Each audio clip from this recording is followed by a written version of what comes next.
20 years ago, the US and UK invaded Iraq. Today, Tony Blair is free to go on television, has made a huge amount of money, the same with George Bush. At the same time, Julian Assange languishes in Belmarsh prison because he told the truth about this war. Light them all up. There is something deeply wrong with a society with those kind of priorities. When you look at the people who brought us the war in Iraq, the people who used everything at their disposal, the state machine, parliament, the media, when you look at what all those people did, nobody has faced any of the consequences. Even when the Chilcot report reported, Tony Blair set up his own press conference, paid for by the immense wealth which he now has, the many houses that he has. He was made envoy for peace in the Middle East. He was given a knighthood last year. Whereas all the people who told the truth about the war, the people who marched, what happened to them? The Muslim community penalised by the PREVENT system for telling the truth and for standing up for their rights. The people like Julian Assange, imprisoned in Belmarsh for all these years for telling the truth.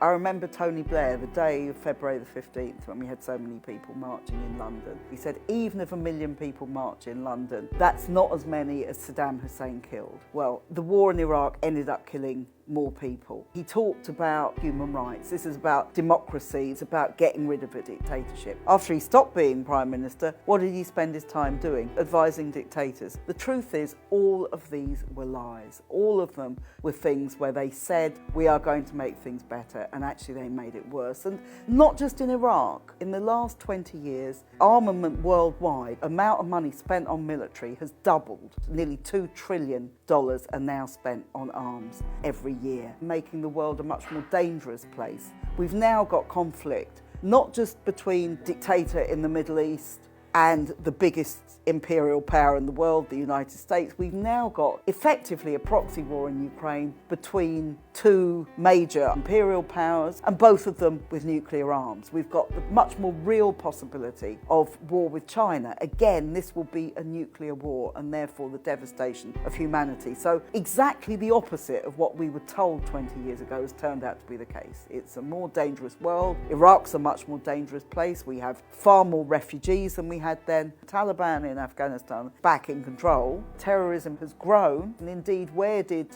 ISIS and Al-Qaeda come from? Well, in Iraq they came from British-occupied Basra province, where they were formed in prison where many Iraqis were in prisons. And the shameful thing is that the people who created the war are still being given awards, are still making huge amounts of money, and in the case of Tony Blair is still being invited onto the BBC to give his views on absolutely everything, instead of being in the dock at The Hague, which is where I think most people in Britain would like him to be. From the very beginning, from the time he went to Bush's ranch in the spring of 2002, Tony Blair was absolutely fully committed to every aspect of the war in Iraq. He lied about the existence of weapons of mass destruction, which had never been found because they didn't exist, and there were all sorts of people who said so at the time, including the UN weapons inspectors, who you might think would be people who did have some particular knowledge about this. This was all dismissed by Blair, by Alistair Campbell, when they devised a dossier. And this is the man who promoted the dossier. It was over the Evening Standard that day. Iraq can attack Britain in 45 minutes. I think a period of silence from Alistair Campbell would be welcomed by everybody, instead of which he seems to be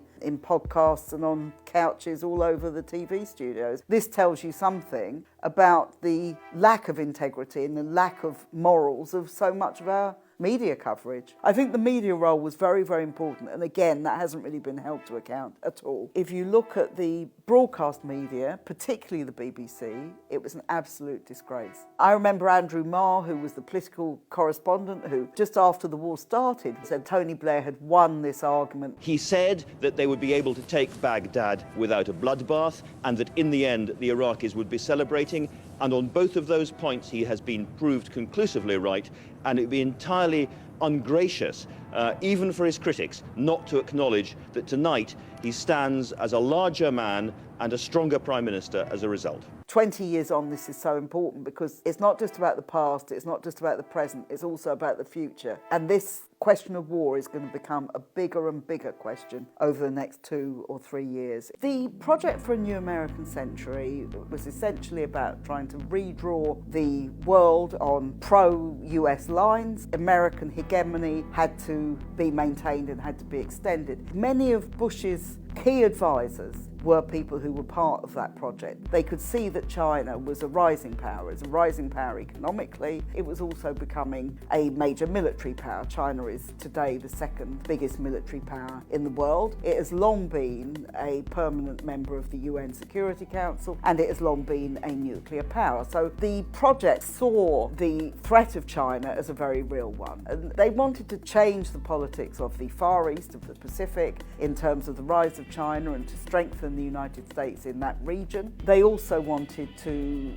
redraw the politics of the Middle East, and that particularly meant boosting Saudi Arabia and Israel as their two closest allies in the region against Iraq and against Iran, and that's a policy that has continued. The Middle East itself, there are very few democratic governments, and that is to do with the way in which imperial powers decided on a particular form of government which really didn't care about democracy. They were concerned with having regimes which were closely connected to them politically, economically and militarily, and that's what's been created. Yes, Saddam Hussein was a dictator. He was a dictator who was put into power through the acts of the United States, but he was by no means unique in that region. Saudi Arabia, for example, has been engaged in a war against Yemen for 7 years. No question about regime change. The murder of a journalist carried out at the behest of members of the Saudi royal family. Nothing is done. You know, we're talking here about extremely undemocratic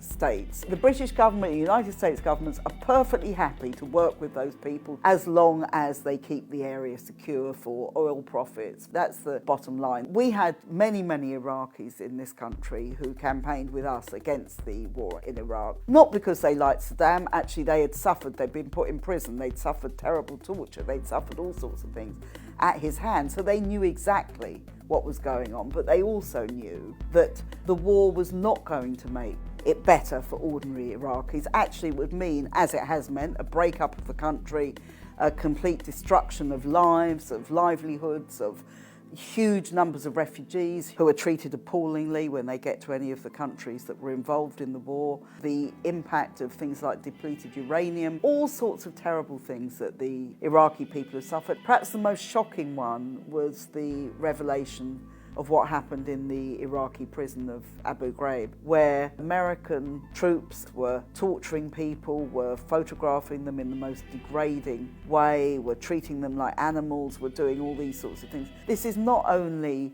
in contravention of every international legal agreement about the way in which prisoners of war, or indeed any prisoners, should be treated, it also told you exactly what the occupation was about. The occupation was about repression and cruelty and putting down the people who dared to stand up against the American invasion.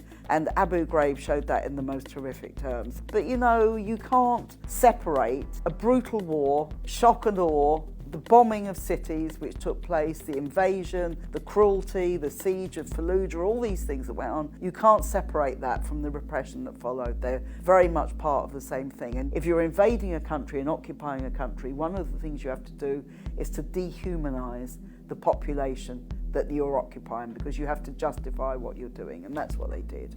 War is embedded in the kind of society we live in. We live in a society which is imperialist, which is about conquering other countries and extracting money from other countries. We live in a society where the rich get richer and the poor get poorer. So they don't care about whether your hospital is crumbling. They don't care if the roof of your children's school is leaking. They don't care if you can't afford to heat or eat and you have to choose, or maybe these days you can't even afford both. They really don't care about those things. What they do care about is preserving their wealth and power and their ability to spread that wealth and power.